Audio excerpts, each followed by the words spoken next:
17 তারিখ সোমবার চলে গেছিলাম একটা কার্তিক পুজোর নিমন্ত্রণে। এই হলো কার্তিক, আর ওই যে ওদিকে বসে আছে কার্তিকের বাবা মা। এরপর বসে কিছুটা পুজো দেখে নিলাম।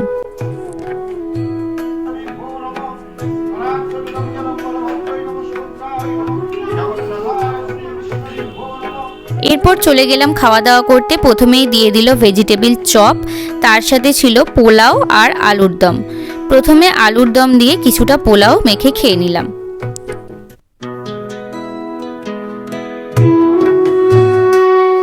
এরপর দিয়ে দিল সাদা পনির, আর পনির আমার খুবই ফেভারিট, তাই পনির দিয়েও কিছুটা পোলাও খেয়ে নিলাম।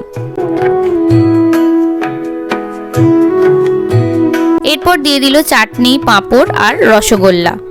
তারপর এগুলো খেয়ে একটা সাতমোলা নিয়ে চলে গেলাম বাড়ি। চলো টাটা বাই। ভিডিওটা কেমন লাগলো অবশ্যই আমাকে জানিও।